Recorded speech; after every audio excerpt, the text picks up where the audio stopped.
Basta meron kang internet, cellphone, smartphone. Diba, kayang-kaya mong i-download yan. Basta legit lang talaga. Pumili kayo ng mga online lending platform na talaga naman subok na ay registered sa SEC. And of course, mga Mima, syempre pag-usapan naman natin bilang isang responsableng jutangera, napakahalaga ang gabay sa pagjutang-jutang. O diba, may mga ganun eksena tayo. So pag-usapan natin, paano ba ma-approve sa isang online loans? Or sa mga bangko, or sa credit card, sa personal loan, sa quick cash loan, sa kahit anong klaseng loan, home loan pa yan, auto loan. Pag-usapan natin, ano yung mga tips and tricks para ma-increasean yung chance nyo para ma-approve mga Mima. So, bago tayo magpatuloy sa mga bagong salita pa lang sa ating channel, baka naman pa-subscribe sa ating channel, click nyo yung notification bell para every time na magkakaroon tayo ng ganito yung mga video review, kayong unang majajambonar ng Chika Bomba. And of course, dito sa channel na Itachi Warrior, tayo nagre-review ng financial products and services including savings, credit cards, loans, at mga jola. Kaya naman, tumutok lang kayo dito sa channel ito kasi nga naghihimay-himay tayo ng mga produktong utangan dito sa channel na Itachi Warrior. Para sa ganun, bago natin applyan, at least nagkaroon tayo ng awareness. At nahimay-himay natin ng bonggang-bongga ang mga ina-apply natin. Kasi nowadays, ang dami ng mga naglipa ng unrecorded mga loan apps. Kaya mag-iingat kayo sa mga unrecorded online lending apps na hindi naman rehistrado pero nag-ooperate. Sila po ay mga nanghaharas.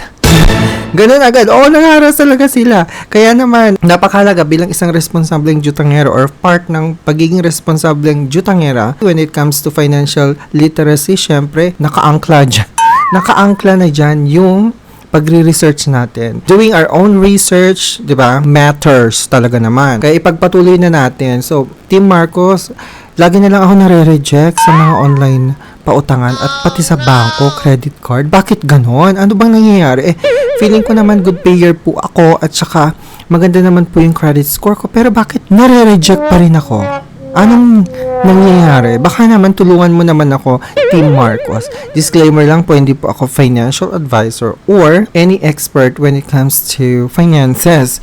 Dito sa channel to, nagre-recommend lang po ako ng pwede nating gawin para tayo ay mabigyan ng malaking chance, no?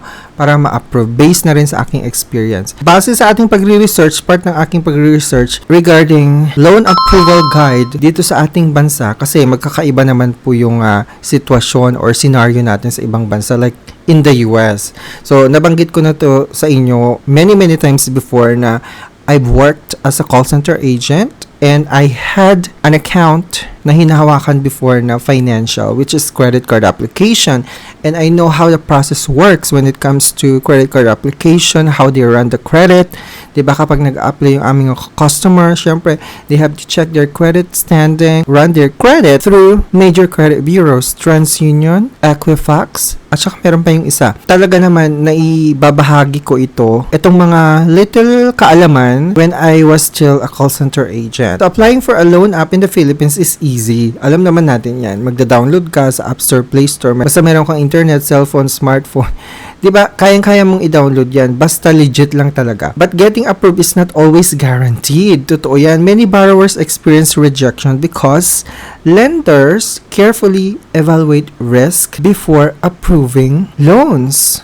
Diba? Totoo yun. Kasi nowadays talaga ang measurement na ngayon is numbers. When I say numbers, it's a credit score. Hindi ba? 3-digit number yan. Credit score. The higher the number, the better and excellent talaga. And matik ma-approve ka niyan for sure, mga memorya. Understanding how lenders decide can greatly increase your chances of approval. So, anong gagawin ko, Team Marcos, kapag ako ay nare-reject sa mga loan applications? So, syempre, loan apps evaluate your risk level pa rin. Kasi karamihan na, most of online lending platforms na ngayon are accredited as submitting entity sa CIC or Credit Information Corporation. Dahil nga accredited sila, syempre, nagsasubmit sila ng payment history ninyo and they can also check your credit score or credit history. If they see high risk, they may reject your application. That's easy and simple, mga Mima. So, the common reasons for rejection is number 1 is low or no credit history. Okay, if you never borrowed before, lenders have no record to evaluate your payment behavior. So, napakahalaga talaga na mag-build na kayo ng credit history niyo as soon as you get the first job, di ba? Try applying for a credit card, like a beginner credit card, a secured credit card would be good to start building your credit score or credit history, hindi ba? O kaya naman, pumili kayo ng mga online lending platform na talaga naman subok na, maaasahan, legit na legit, at walang halong panghaharas, hindi ba? That would help you start building your credit history. Number 2, poor credit score. Syempre, kung mababa ang credit score mo, bakit ka naman i-approve ng financial institution or credit card company or banko? Hindi ba? Ang baba ng credit score mo. So, syempre, late payments, unpaid loans, or defaults negatively affect your credit profile. So, nasabi ko na rin to many times, yes, I have experience at meron talaga akong mga default credit card. Up until now, meron pa rin, di ba? Pero yung credit card ko with the Citibank has been fully settled na. 3 years ago, nabanggit ko na to before, I have the certificate of full payment issued by Citibank Philippines. Naka-apekto din talaga yon sa pagbaba ng credit score ko kasi up until now, I still have like purita credit score na inaayos ko pa rin hanggang ngayon. So, pag may mga late payments ka, past due ka, talaga mag-a-appear dun sa payment history, dun sa credit report mo, mag-a-appear talaga yun. Kasi nga, monthly nagsasubmit yung mga lenders or financial institutions. Masipag po silang mag-submit kasi nga they are required by the law. Kailangan alagaan nyo ang credit score nyo. Number 3 is incomplete or incorrect information. So, wrong phone number, incomplete address, or mismatched personal details can trigger automatic rejection. Bakit? Kasi, syempre, pag na-detect ni lender na itong address na to, hindi naman to yung updated address na binibigay niya. Parang bago ito sa sa database, parang bago siya. Never heard before. Maggaganon-ganon yung sistema nila, hindi ba? So, syempre, magkakaroon ng confusion, syempre, di ba? Bago ba to? Bagong address niya ba to? Pero bakit meron siyang sinasabi dito na current address na kinagamit niya ngayon? So, syempre, may mga ganun eksena ang mga lenders na ngayon. Syempre, high-tech na, hindi ba? So, makikita nila, talagang sinasadya niya na ibahin yung address. Baka nag-invento lang siya ng address. So, syempre, matik reject ka agad doon. And hindi naman nagmamatch yung address na to dun sa pangalan niya, sa binibigay niyang date of birth. So, talagang sinadya niyang gumamit ng ibang impormasyon, hindi ba? Para lang makapag-apply dito sa loan app na iti. Iwasan niyo yon kasi marireject talaga kayo. May mga nag-o-ola farm. O, ganyan yung ginagawa ng mga nag-o-ola farm. Huwag niyong gagayahin. Nakakaloka. Masisira talaga ang credit history niyo pag ganyan. Number 4, unstable or unverified income. So, syempre, bakit ka naman i-approve ng bangko kung wala ka namang stable income? Hindi ka employed. Tambay ka. Freelancer ka pero hindi ganun ka-stable. O wala akong something about sa mga freelancer, ha? Ang sinasabi ko lang, kahit freelancer ka, okay yon. Basta meron kang stable na income. So, ang masama dito, kapag wala kang stable income, lenders prefer borrowers kasi with consistent income para ma-approve. No proof of income increases risk. So, yun. And of course, number 5 is too many existing loans. Kung marami kang existing loans, kakaloan mo lang last week, te. Diba? Kakaloan mo lang last week sa isang ola. Tapos, next week, mag-loan ka na naman kasi adik ka na mag-loan. Diba? Tapos itong mga inutangan mong mga ola na to, talaga namang legit na legit at nagsasubmit talaga ng payment history sa CIC. So, makikita ni lender ngayon na inuutangan mo. So, pang-10 inutangan mo na.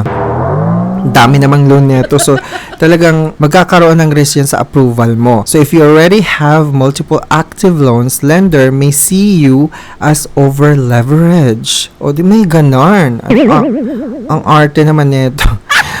Tapos, syempre, number 6, suspicious application behavior. Using multiple accounts, fake documents, or inconsistent data can lead to automatic denial. So, ito yung sinasabi ko kanina na yung mga nag-o-ola farm gumagamit ng mga iba't ibang pangalan, iba't ibang address, iba't ibang kaimpormasyonan para lang makapag-apply at ma-approve sa isang loan. No. That's a big no-no ngayon. 'Di ba? Kasi most of the OLA na ay registered sa SEC and of course CIC accredited na rin sila. If not, baka in the process pa lang sila ng pagre-rehistro. So never do that kasi it will affect your credit score big time. Nakakaloka. So, eto na, tips to increase your chances of loan approval. So, these practical tips can significantly improve approval probability. So, number 1 is start with small loan amounts. So, first-time borrowers should apply for smaller amounts. This builds trust with lenders. Kaya nga yung mga OLA, kahit sinasabi nila ang maximum loan is 50,000 pesos, hindi ibig sabihin na i-approve na kayo one time, big time ng 50,000 pesos. You still need to make pakitang gilas. Kaya nga, gradually yung pag-increase niya, ang credit limit na yan. Kaya nga sinasabi nila na you can grow your limit up to 50,000 pesos as long as you are a good payer, as long as you pay your payments on time, hindi ba? Gradually, mag-increase yung credit limit yan. So, kung first time borrower ka and you got your first job, no, kakagraduate mo lang first job, tapos mag-a-apply ka na agad ng loan just to start building kasi wala ka pa naman credit history, first time mo pa lang kakagraduate mo. So this is a great option to do na mag-apply ka muna ng pakonti-konting amount like 1,000, di ba? Just to start building your credit history and make sure you pay on time, and gradually tataas at tataas yung chances mo to get approved for your future loans. Like if you wanting to do a home loan, auto loan in the future, at least nakapag-build ka na ng credit history at meron ng makakapa ang mga lenders. Kapag nag-apply ka, I mean, when I say makakapa, meron na silang matcha-check na credit history sa'yo. And pangalawa, complete and verify your profile fully. So, kailangan all details are accurate. Kapag nag-a-apply ka or nag-fill out ka ng application form, let's say for example, nasa mall ka, naglalakad ka, tapos may nag-approach sa yung ahente ng credit card. So make sure na yung ibibigay yung application form sa'yo is makomplete mo, detailed, at accurate yung ka-information, like full name that matches your valid ID. So dapat ganoon kasi yun naman yung tinitignan, hindi ba? And dapat correct phone number and complete address. Tapos active email. So, verification increases credibility. O, diba? Antaray, hindi ba? And of course, pangatlo, use your personal SIM card and device. Avoid using shared numbers or devices kasi lenders use device and SIM history to verify identity.